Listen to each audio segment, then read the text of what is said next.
Bismillahirrahmanirrahim. Assalamualaikum warahmatullahi wabarakatuh. Alhamdulillah. Allahumma sholli ala sayyidina Muhammad wa ala ali sayyidina Muhammad.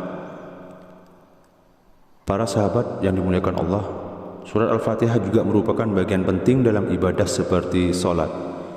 Kalau kita tahu dan paham dialog antara Allah dan orang yang membaca Al-Fatihah, tentu akan membuat orang semakin tinggi kadar imannya dan rasa tawakal akan muncul. Oleh karena itu, tidak sedikit ulama mengijazahkan surat ini karena selain mampu meningkatkan keyakinan, surat ini juga bisa jadi wasilah dikabulkannya doa seseorang. Sahabat beriman, ijazah surat Al-Fatihah awal mula berasal dari Syekh Abdul Qadir Al-Jailani dan mengalir ke ulama, kiai dan terakhir ke masyarakat luas. Yang perlu diperhatikan dalam mengamalkan surat ini agar doa dan harapan cepat terkabul adalah memahami isi dialog dalam surat tersebut. Dalam sebuah hadis qudsi, Allah Subhanahu wa taala berfirman, "Aku membagi salat menjadi dua bagian, untuk aku dan untuk hambaku." Artinya, 3 ayat di atas iyyaka na'budu wa iyyaka nasta'in adalah hak Allah dan 3 ayat ke bawah adalah urusan hambanya. Ketika kita mengucapkan Alhamdulillah Rabbil Alamin, Allah menjawab, hambaku telah memujiku. Ketika kita mengucapkan Ar-Rahmanir Rahim, Allah menjawab, hambaku telah mengagungkanku. Ketika kita mengucapkan Maliki Yaumiddin, Allah menjawab, hambaku memujaku. Ayat di atas iyyaka na'budu wa iyyaka nasta'in, Allah menjawab, inilah perjanjian antara aku dan hambaku.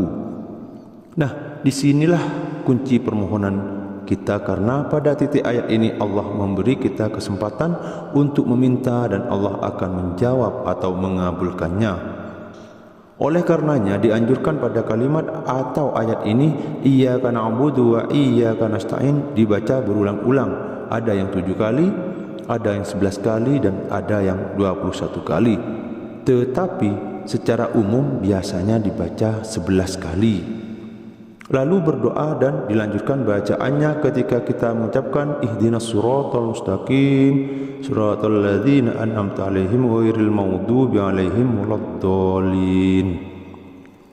Allah menjawab, perjanjian antara aku dan hambaku akan kupenuhi yang ia minta. Dan pokok penting yang perlu diperhatikan agar niat dan harapan sukses membaca surat Al-Fatihah ini dari awal dengan cara perlahan, seraya seakan-akan kita mendengar jawaban Allah dari masing-masing ayat yang dibaca mulai dari awal sampai selesai. Tidak cukup hanya mengambil bagian pokok saja pada kalimat ayat di atas iyyaka na'budu wa iyyaka nasta'in dan diisi doa lantas selesai, melainkan mulai dari awal surat harus diresapi. Sedangkan untuk mengamalkan surat ini, waktu yang mustajab menurut para ulama pada waktu tengah malam saat sepi dan sunyi atau setelah sholat tahajud. Semoga dengan membaca dan berdoa menggunakan surat ini, harapan dan permohonan kita diijabah langsung oleh Allah Subhanahu wa taala.